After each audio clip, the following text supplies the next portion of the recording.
revisado el ADNI 101, han debido revisar los 14 principios de Henry Fayol, ¿no? Vamos a rescatar seis principios.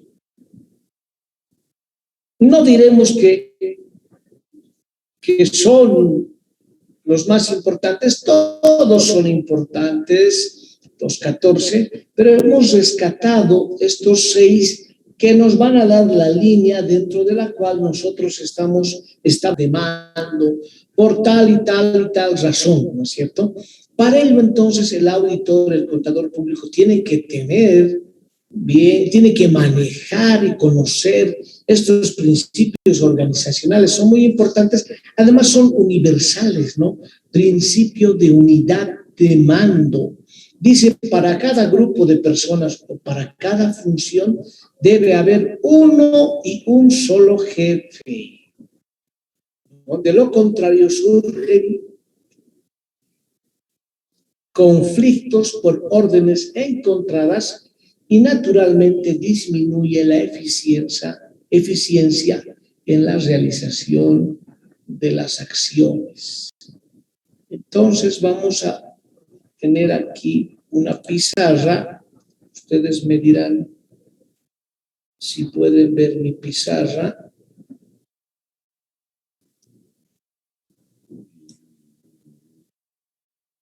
Vamos a minimizar esto.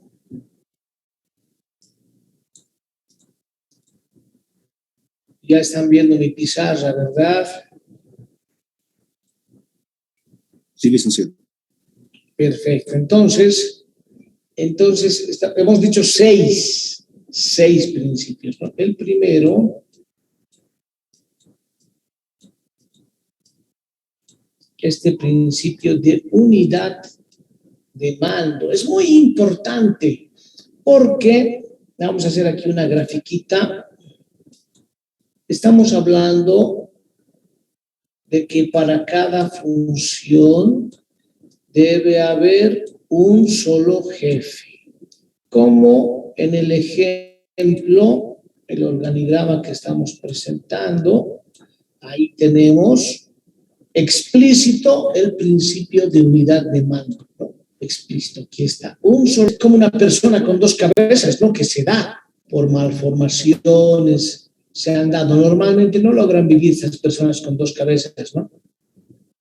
Son producto de un error en los cromosomas, ¿no? Ya sabemos eso. Entonces, analógicamente, como una persona con dos cabezas es un fenómeno natural, lo propio en las organizaciones no podría darse esta situación, no podría, ¿no? Porque estaríamos vulnerando este principio de unidad jerárquico o jefe superior en jerarquía, digamos, ¿no? Puede ser un gerente, un director ejecutivo, en fin. En otras palabras, les estoy diciendo que este GIS, jefe inmediato superior, tiene en su equipo a 2 encargados, ¿no? Y los encargados les responden a este jefe inmediato superior. No importa el nombre, gerente, director, supervisor, no importa el nombre, le estamos llamando jefe inmediato superior. Entonces, ustedes van a trabajar a una empresa y van a tener un jefe inmediato, pues, de quien reciben instrucciones. Ah, pero bueno, hay un jerárquico acá, hay un superior jerárquico. Ah, bueno, pero esa es otra figura, ¿no? El jerárquico, digamos que manda en toda la unidad, ¿no es cierto? En toda la unidad. Podría, con él ustedes tienen que hablar para que él, con su equipo de trabajo, puedan hacer caso a las instrucciones de ustedes como jerárquicos, ¿no? Superior jerárquico.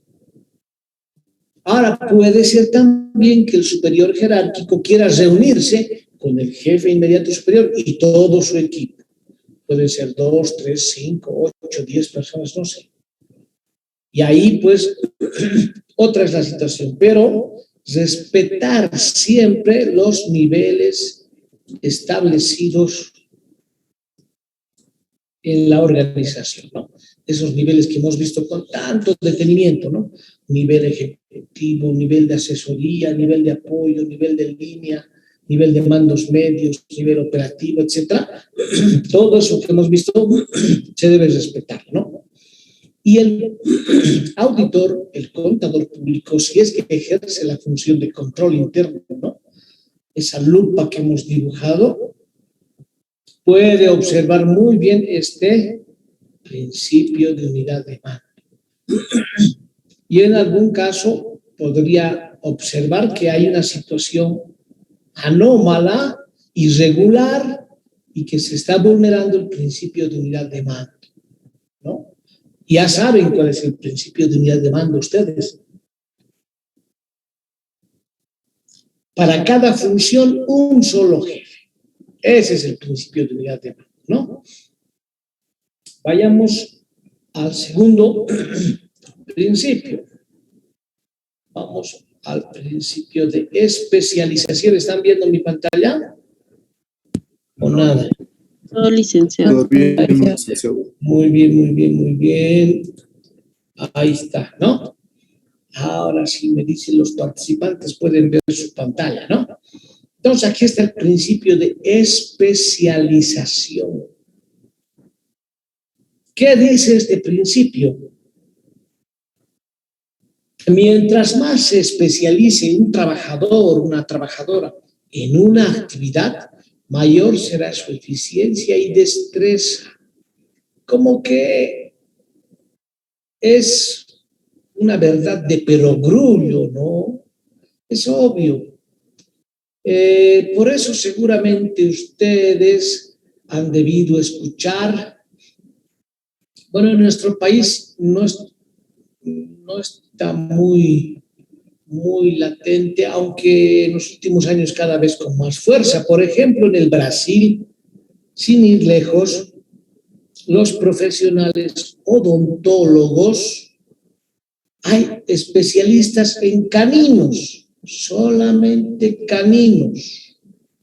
Hay otros especialistas en primeros, segundos molares y muelas del juicio, por decir algo, me estoy inventando, pero entonces, ¿eso qué quiere decir? Que en la rama de la odontología, en algunos países hay especialistas en ciertos tipos y clases de dientes o muelas.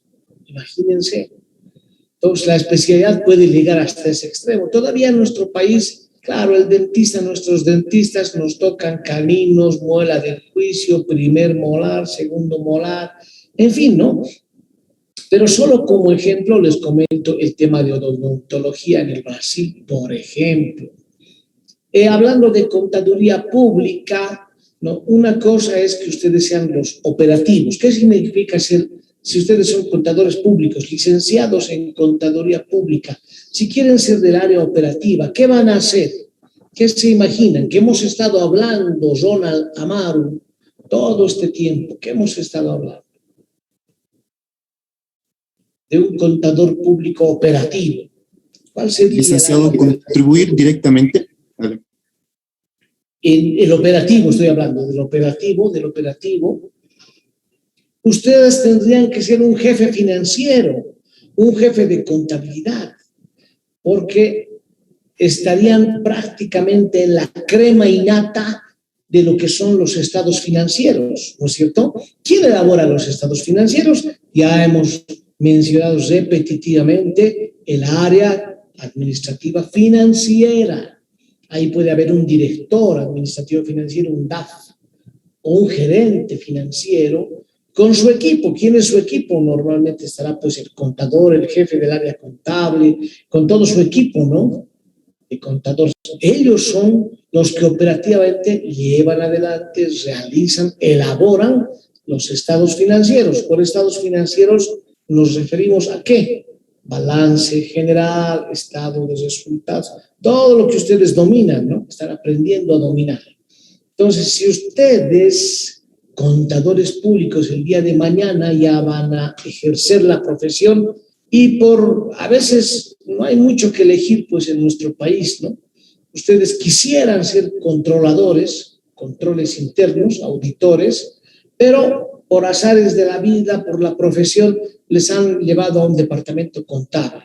Han empezado de asistentes contables, han estado 5 o 6 años trabajando ahí y el jefe del área contable renuncia, se va a otro trabajo y a ustedes por antigüedad, por conocimiento, por relaciones humanas, por todo lo que pueda ser sus fortalezas, llegan a ser jefes del área contable, jefe de contabilidad, por ejemplo, que es un departamento muy conocido en todo el mundo. Contadores tenemos desde empresas pequeñas, medianas, grandes, sea en La Paz, México, China, África, no importa, la contabilidad es universal. Y en ese sentido ustedes son unos privilegiados porque han elegido una carrera que la pueden ejercer tanto en Bolivia como en Noruega, porque la contabilidad es universal. No es lo mismo estudiar Derecho, imagínense los que estudian Derecho en Bolivia, ¿no? Pues estudian todas las normas y leyes y estructura jurídica del país. Pero si se van a trabajar, por decir algo, a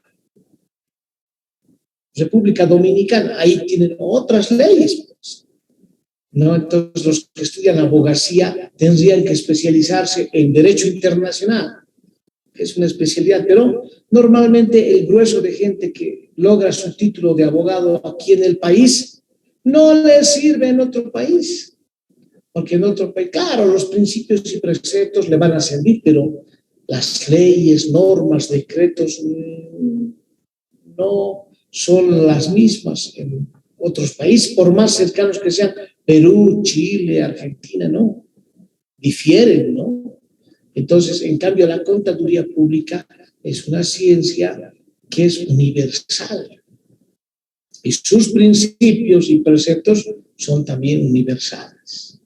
Entonces, si ustedes se van a dedicar a la elaboración de estados financieros y van a ser ya especialistas, 8 o 10 años haciendo lo mismo, como gerentes operativos o jefes operativos, especialistas, ¿no?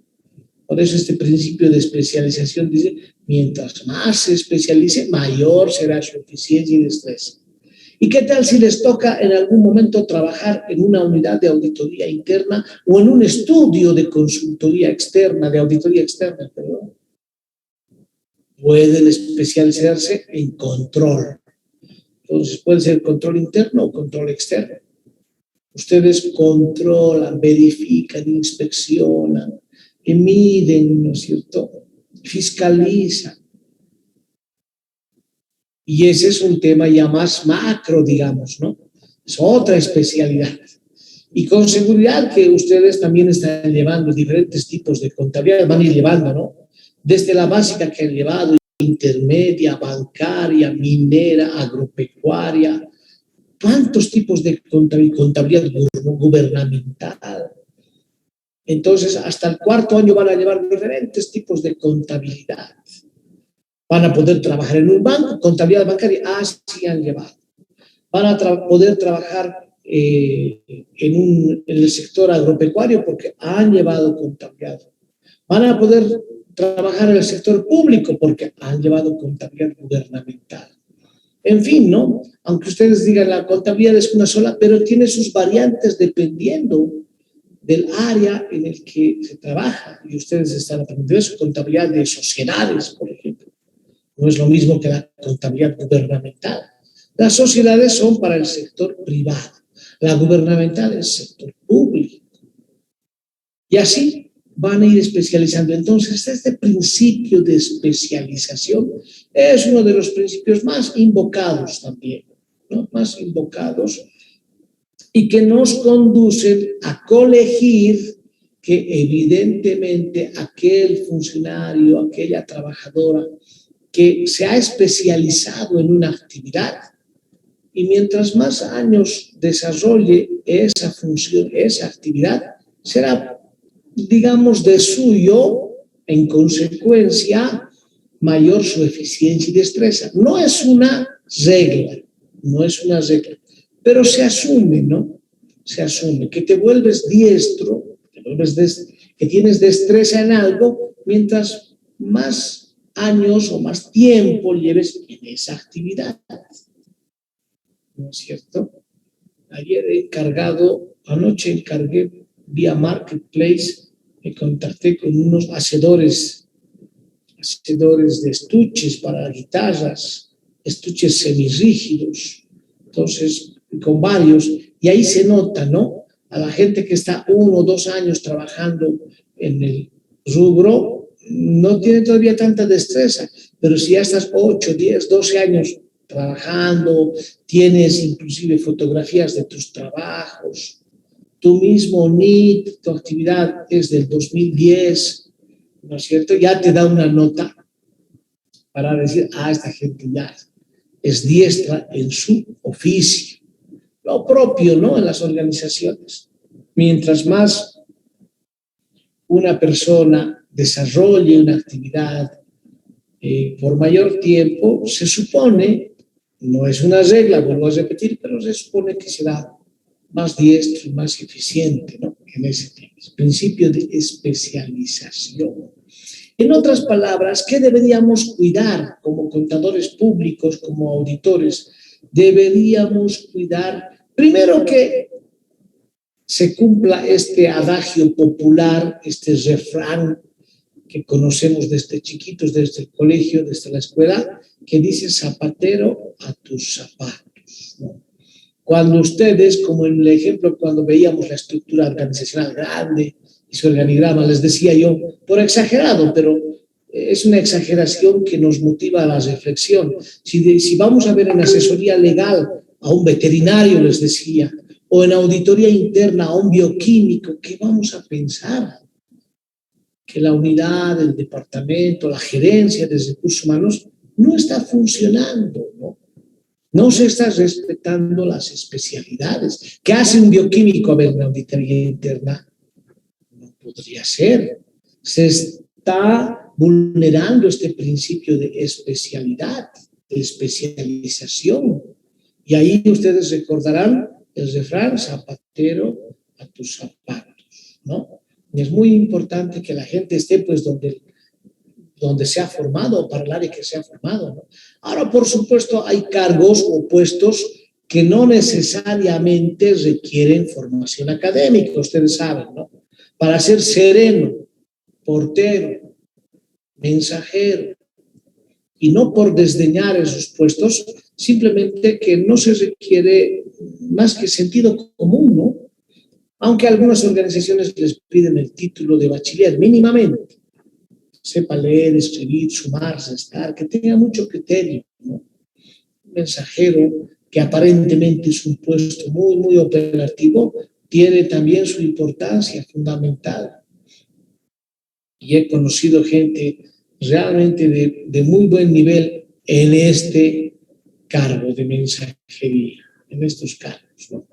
Imagínense más arriba, ya un asistente, un auxiliar, un encargado, un responsable, un jefe, un director, un gerente. Por supuesto que tienen que estar especializados, ¿no? Y por ello es que ustedes, una vez que logren la licenciatura, van a buscar el posgrado. Me decía en el otro paralelo, una de las damitas me decía, licenciado, yo quiero ser docente. Caramba, le digo, de mucho tiempo que alguien me dice eso, y es de contaduría pública. Le digo, ¿quieres ser docente? Sí, porque me gusta mucho enseñar. ¿A qué bien le digo? En términos académicos, una vez que logres la licenciatura, tienes que tener presente que el documento, el título para ejercer la docencia, más aún en la UNSA, es el diplomado, mínimamente diplomado en educación superior. Todos los docentes tenemos el diplomado, inclusive ahora ya hay maestría y hasta doctorado de la Universidad Mayor Real y Pontificia San Francisco Javier de Chuquisaca. Hay un doctorado en educación superior. Entonces, pero mínimamente tienes que tener un diplomado, ¿no? 6 meses o dependiendo de los plazos, hasta 4 meses, y ahora nos exigen que sea del CEPIES, por ejemplo. El CEPIES es el Centro de Posgrado de la UNSA, ¿no? El CEPIES. Pero para ser docente también, por si acaso, le dije, hay 2 años que te pide la universidad de experiencia previa como docente. Entonces, ¿qué haces? La mayoría han empezado a trabajar, si quieres ser docente, en empresas, en universidades privadas, hasta lograr la experiencia de los 2, 3, 4 años y poder, por convocatoria, también acceder a un puesto en la universidad como docente, ¿no? Entonces, en formación académica, la especialidad en educación superior, manejo de aula, todas las técnicas que nos enseñan, ¿no? Currícula y armado de malla curricular y tiempos, etcétera, etcétera. Bueno, lo mismo puede pasarles a ustedes. Ustedes durante estos 5 años van a encontrar mayor preferencia en la contabilidad bancaria, porque además les ha tocado entrar como cajeros al Banco, no sé, Nacional de Bolivia, que es uno de los más grandes, y bueno, ya están al borde de egresar, y como están dentro de esa línea, bueno, van a elegir la contabilidad bancaria, qué sé yo, y posiblemente en buenos años dentro del banco lleguen a ser jefe de agencia, jefa de agencia, puede ser, ¿no? Y ahí tendrán que rescatar todos estos elementos aprendidos, no solamente los principios, el tema de estructuras, cuando no las leyes del poder, cómo no, y el tema de lo que es la contabilidad bancaria propia, el manejo, la administración de personas, que hemos estado viendo, ¿no es cierto? Todos estos elementos gerenciales que vamos a ir viendo van a aplicarlos sí o sí en algún momento. ¿Por qué? Porque van a trabajar dentro de las organizaciones o las empresas a las que, bueno, dependiendo del sector, ¿no? A las que pertenecen. Muy bien. Pasamos al tercer principio del equilibrio, así se llama el principio, ¿no? Principio del equilibrio, autoridad, responsabilidad. Principio del equilibrio, autoridad, responsabilidad. Ahí dice, a un nivel de responsabilidad debe corresponder el mismo nivel de autoridad. Vámonos a nuestra pizarra. Vámonos a nuestra pizarra, dejamos de compartir la pizarra. Bien. Entonces aquí hemos visto, se puede ver mi pizarra, ¿no? Sí, licenciado, se ve. Se ve, licenciado. Muy bien, muy bien, muy bien. Nos vamos entonces con el segundo, ya hemos dicho, el principio número 2, es el principio de especialización. Ya hemos explicado así. Principio 3, ¿no? El 3 es el principio, vamos a solamente abreviar, ¿no? Del equilibrio, aquí dice autoridad, quebrado, responsabilidad.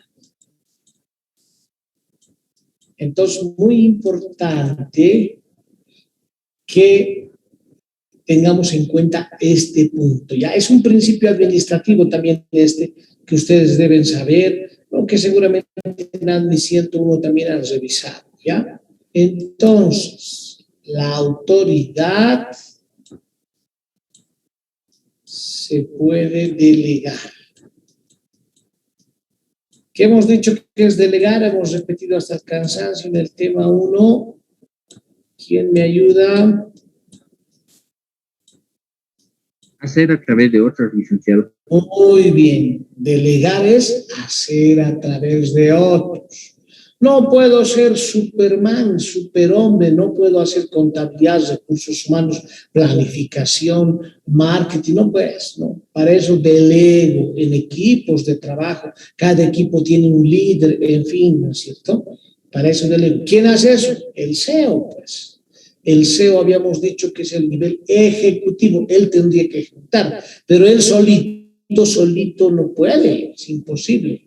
Entonces, para eso habíamos dicho que utiliza un cuerpo de gente, a un conjunto de personas que organizadas en equipos de trabajo, ¿no?, van logrando objetivos en el área financiera, recursos humanos, producción, marketing, planificación, etcétera, etcétera.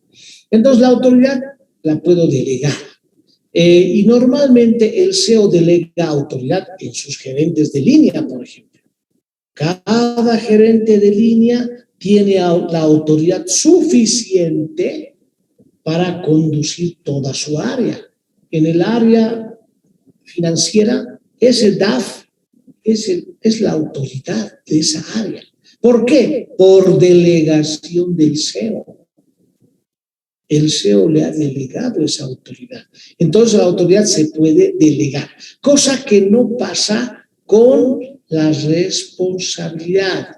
¿Por qué? Porque la responsabilidad no se puede delegar, la responsabilidad se comparte, no es un principio administrativo. La responsabilidad no puedo delegar. En otras palabras, si el gerente, subgerente, a quien yo he delegado autoridad, como decimos vulgarmente, mete la pata, ¿no?, actúa mal y hay consecuencias serias de esas malas acciones, no puedo yo, jefe superior jerárquico, decir en esta situación, no puedo aquí yo decir, no sé, él es el responsable. No, un ratito. Usted le ha delegado autoridad, sí. Al haberle delegado esa autoridad, cualquier logro, resultado positivo o negativo, influye porque usted tiene en él a un delegado. Le ha delegado. Entonces, toda la responsabilidad de los resultados o las acciones, digamos, negativas en este caso, también le alcanzan al jefe superior jerárquico, ¿no? No se puede escudar diciendo que yo le he delegado y esa es su responsabilidad. Claro, si es que es una cosa grave, ya llega a investigaciones, qué sé yo, hasta la policía, o jueces, o fiscales, ahí se va a determinar el grado de responsabilidad. Pero en ningún caso su responsabilidad va a ser cero. En ningún caso. Ya en el mejor de los casos le van a dar 10, ¿no? 90, 10. Es como en el tránsito. Ustedes alguna vez, no sé si ustedes o sus familiares, papás, mamás, qué sé yo, uno a veces se choca en la calle porque un minibús se cruzó, ya, listo, chocados. Muy bien, van al tránsito, ¿no?, los dos actores. Entonces el vehículo A, ahí tenemos un deportivo, último modelo, y aquí tenemos un camión.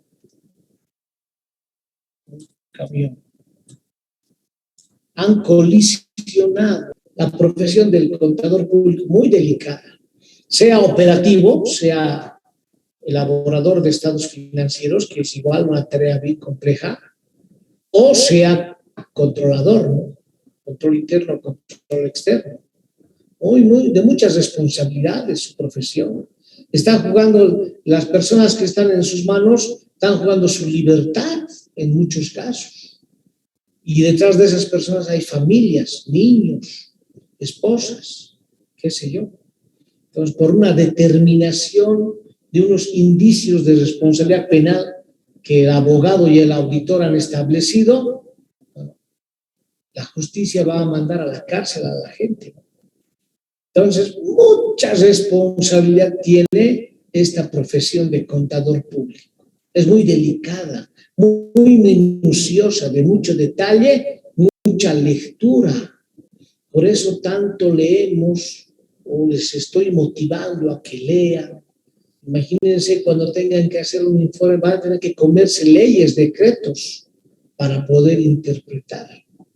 Eso se va a aprender, lo van a aprender en el ejercicio de la profesión. Claro, no egresando ya van a ustedes empezar, no van a tener que primero ser asistentes, auxiliares, ayudantes de auditoría, auditores junior, auditores senior, ya, bueno, jefes de auditoría podrán ser, o consultores, auditores externos, qué sé yo, ¿no? Pero tienen que ver cómo se hace un informe, todo eso en el ejercicio de la profesión. Es una sola.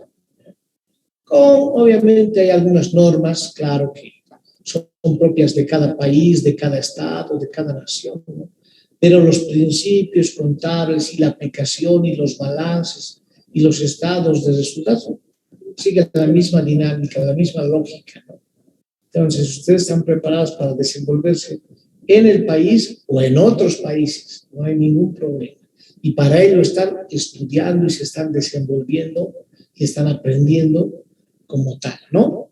Muy bien, entonces la autoridad se delega, la responsabilidad se comparte. No puedo delegar responsabilidad. Va a ser una pregunta del próximo examen. Así que, por favor, anótense. Este es un principio administrativo que les va a servir para toda su vida profesional. Toda su vida profesional. Y siempre la recomendación, siempre reciban instrucciones por escrito o intenten que sean por escrito. Más aún si son instrucciones que están abordando temas delicados, ¿no? No pueden ustedes hacer caso a una instrucción verbal solamente. En algunos casos, cuando son temas menores, ya, aceptable. No le vamos a decir a nuestro jefe, por favor, esa instruccióncita que me está dando, me lo puede firmar. Nos van a arrojar con el memo de mano, ¿no? De pronto. Pero cuando se trata de trabajos ya de mayor envergadura, que comprometen a otras gentes, a otras personas, a otras empresas, o hay intereses económicos, en fin, siempre por escrito, ya, siempre por escrito, recomendación para ustedes que están en esta área tan sensible que es la contaduría, ingresos, egresos, manejo de dineros, que no es lo mismo pues manejar tubos de ensayo, químicos, reactores, no es lo mismo, ¿no? Ustedes están involucrados en el manejo financiero de una empresa. ¿Y cuáles son temas que ahora en este momento se están volviendo temas complicados? Esta famosa Ley 1386 que tanto nos está cuestionando, y hay una famosa unidad de investigaciones financieras, no dice bioquímicas, médicas, kinesiológicas, automotrices, no. Estamos hablando de una instancia de investigación financiera. ¿Y quiénes tienen que ver con las finanzas? Los contadores públicos, los administradores de empresas, los economistas, o sea, nuestra facultad está metida ahí. Somos facultad de ciencias económicas y financieras. Entonces, ahí no están fisioterapeutas, ahí no trabajan periodistas, ahí no trabajan bioquímicos, veterinarios, médicos, no. Ahí trabajan auditores, economistas en algún caso, seguramente, en la UIF. Más auditores, diría yo, contadores públicos, ¿no? Toda esta instancia es la que va a determinar el enriquecimiento ilícito. Seguro que también están abogados, ¿no? Seguro. Porque el auditor, el contador público, se complementa con el abogado. Sus funciones son complementarias. Alguien tiene que ayudarle al contador público a dilucidar el tema jurídico legal, entonces va a ser un abogado.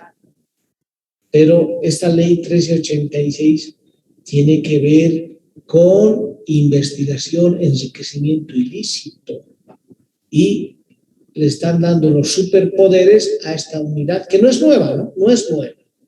La unidad de investigaciones financieras.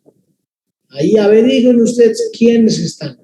Seguro que no están ingenieros eléctricos, ni arquitectos. Ahí están contadores públicos, economistas, abogados. Ahí están trabajando. Es un tema muy delicado, porque además está en boga, ¿no? ¿Acaso solamente en Bolivia se están haciendo ricos unos cuantos? En todo el mundo, y no es de ahora. Años de toda la vida.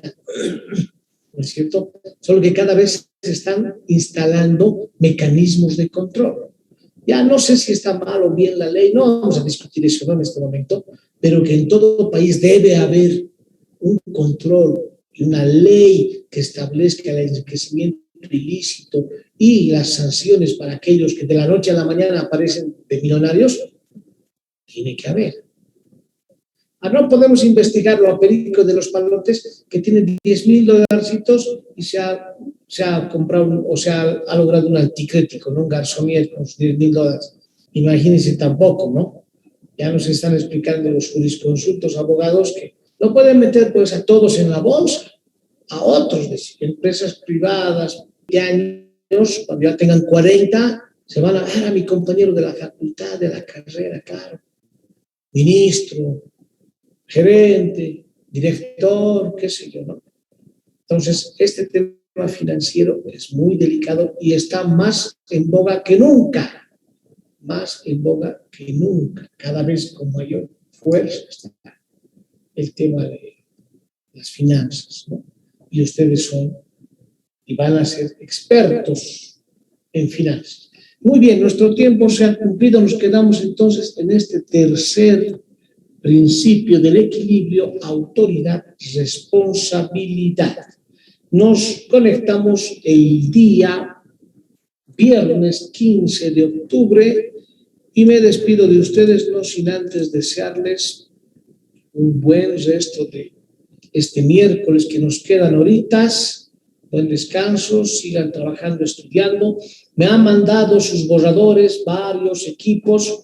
Imagínense, tengo que revisar de los 2 paralelos, más otros 3 con otros trabajos que tengo en otras carreras, y tengo tesistas de la EMI, de Udabol, Univalle, y entonces ya me estoy volviendo loco. Algunas noches me quedo, ya no son noches, madrugadas, 1:30, 2 de la mañana, me estoy acostando, revisando. Y no, está bien, es mi función, claro, ustedes dirán, pero es su trabajo, es mi trabajo, pues yo lo hago con mucho cariño y todo, pero a veces demora un poquito, ¿no? Entonces, ya les voy a ir contestando. Y a los que no han presentado, bueno, ni modo, ya les daré sus jaloncitos de orejas correspondientes. No sé por qué mi cámara se dañó el día de hoy, ¿qué habrá pasado? Bien, muy buenas tardes a todas y todos, hasta el día viernes. Chao, chicos.